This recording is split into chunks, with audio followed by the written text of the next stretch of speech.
So perhaps the most famous commercially available English Special Bitter, or ESB, is Fuller's.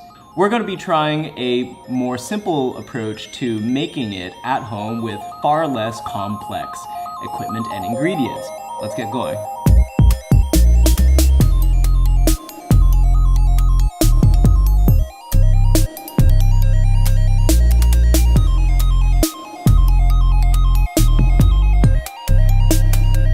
In the grain bill, we have about 86% pale malt, 9% Crystal 60 for color and that sort of sweet, toasty flavor, and the remainder Victory malt. And this will end up being around a 5% beer at the end of the day. We're making 2 gallons, roughly 2 gallons, about 7 liters at the end of the day, and we will be fermenting it with something a little special. We're going to be using White Labs 001, their California ale yeast. Now, the reason why I picked this strain is, as opposed to the wheat yeast or W yeast 1968, which is actually apparently the real Fuller's English yeast strain, I still don't have complex temperature control in my apartment. So I picked up WLP 001 because it's known to have a much higher temperature tolerance and won't be producing any of those weird off flavors that you don't want in an ale at high temperatures. So that's what we're using today. We're also going to be using German Magnum as the main bittering agent. Now, the reason why I'm going to be using this is because it has a very high alpha acid ratio, the thing that makes hops bitter, and it has a very neutral flavor. So we're going to be using very little of these hops to get the bittering that we want. And then we're going to be using East Kent Golding as the flavoring and aroma hop towards the end of the boil.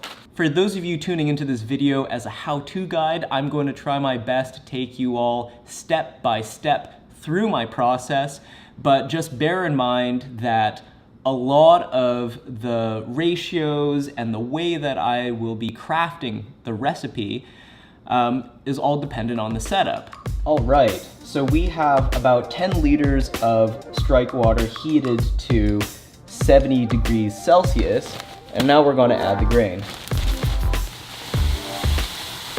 Use my handy dandy whisk.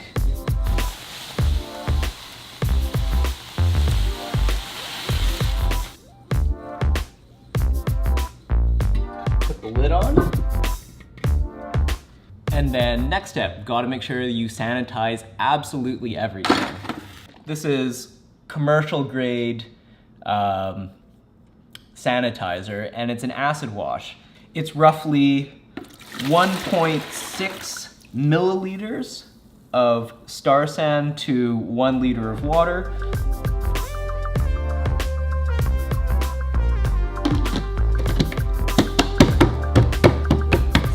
Lid on.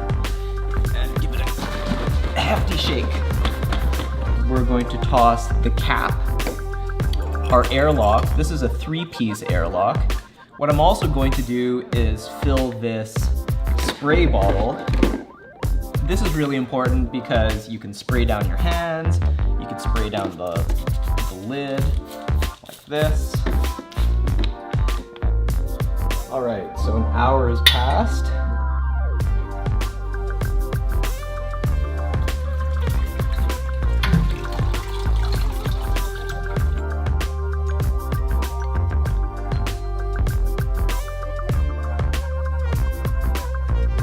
Some people are all for squeezing, and some people believe that squeezing basically pulls tannins out of the grain and makes your beer bitter and full of proteins. I am 100% for squeezing. All right, so it looks like we're getting a relatively decent boil here.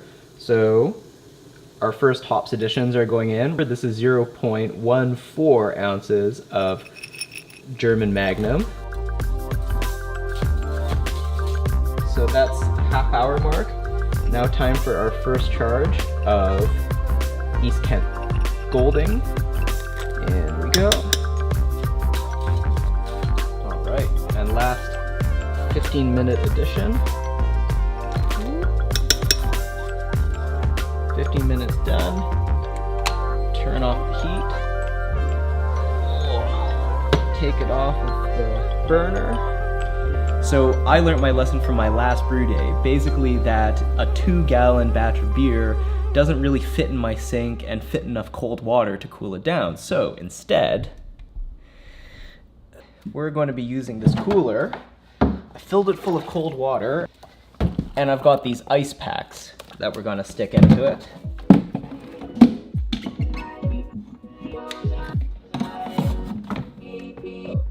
Show you.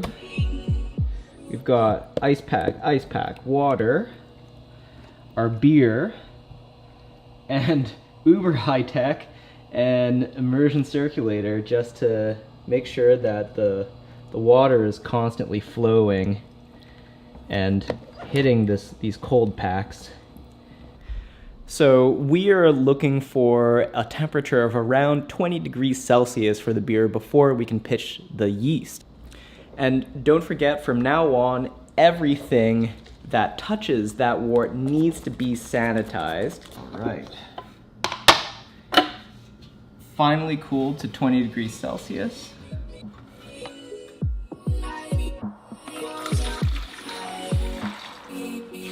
Make sure to sanitize your scissors too. I am also going to be harvesting some of this yeast so that I can use it again.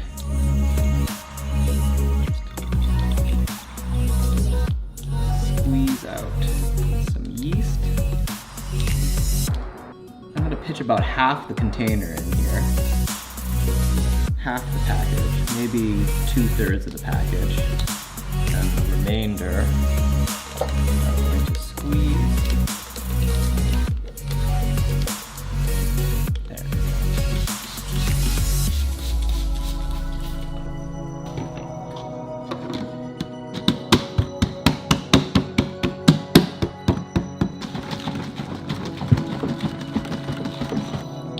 You see here, there's a little embossed line. We're going to fill that to the line with sanitizer. You could use vodka, but we have sanitizer, so why not use it? The second part, and then lid.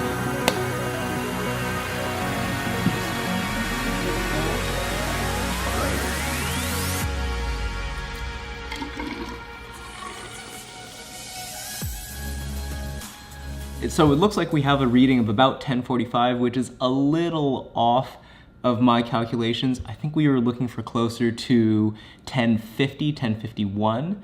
So this will be a little bit of a lighter beer than 5%. I had calculated with an efficiency of about 75%, which means we probably should have used something kind of closer to 72, 73. But it is still going to be very delicious, drinkable beer. That is it for today's brew day. If you're interested in the recipe so you can follow along at home, I will be linking the full recipe in the description below, so please check it out. If you're new to the channel, welcome. My name is Wong-Kwo. I make new foodie content every single week. Let me know in the comments below what you would like to see me brew next, and I will see you in the next one. Stay hungry. Bye.